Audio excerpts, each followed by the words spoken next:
ভারত তোমরা আসতে পারো, দক্ষিণ আফ্রিকা তোমরাও আসতে পারো, কিন্তু মনে রেখো এই মুহূর্তে বিশ্বের সেরা দলটির নাম জিম্বাবুয়ে।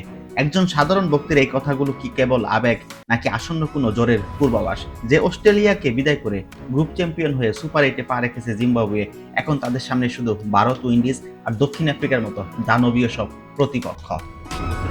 বিশ্বের এক নম্বর শক্তিশালী দল ভারতকে সরাসরি হুমকি দিয়ে সেই জিম্বাবুয়ান ভক্ত বলেন, ওয়াংখেড়েতে জিম্বাবুয়ে আসছে, চেন্নাইয়ে জিম্বাবুয়ে আসছে, নিউ দিল্লিতে জিম্বাবুয়ে আসছে, আর আমরা আবার ফিরে আসছি কলম্বোয় শ্রীলঙ্কার বিপক্ষে ফাইনাল খেলতে। এই আত্মবিশ্বাসের ভিত্তি কিন্তু মোটেও ঠুনকো নয়। গ্রুপ পর্বে শ্রীলঙ্কা আর অস্ট্রেলিয়াকে উড়িয়ে দিয়ে তারা প্রমাণ করেছে তারা কেবল অংশগ্রহণ করতে আসেনি, তারা এসেছে কাপ নিতে।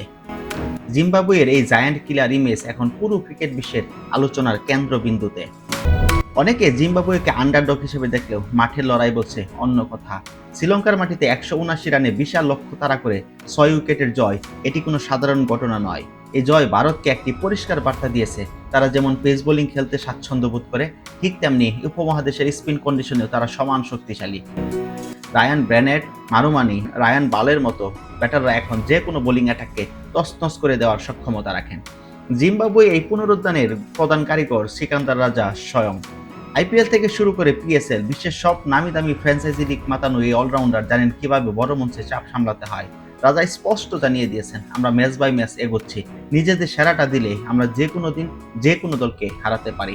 বোলিংয়ে তাদের শক্তি ব্লেসিং মুজারাবানি, তার দীর্ঘদেহী উচ্চতা থেকে আসা বাউন্স আর নিখুঁত লাইন লেন্থ ভারতের শক্তিশালী ব্যাটিং অর্ডারের জন্য বড় পরীক্ষা হতে পারে। ভারতের বিপক্ষে জয় সহজ হবে না ঠিকই, কিন্তু জিম্বাবুয়ে এখন এমন এক দল যারা হারের আগে আর হার মানে না। সুপার এইটের মঞ্চ তৈরি, একদিকে ভারতের পাওয়ার হিটিং, প্রোটিয়াদের পেস ব্যাটারি, আর উইন্ডিজের হার্ড হিটিং ক্রিকেট। জিম্বাবুয়ের হার না মানা জেদ। জিম্বাবুয়ে কি পারবে সেই ভক্তের ভবিষ্যৎবাণী সত্যি করে কলম্বোর ফাইনালে উঠতে, নাকি সুপার এইটে থেমে যাবে তাদের এই রূপকথা? আপনার কি মনে হয় জিম্বাবুয়ে কি পারবে ভারতকে হারাতে?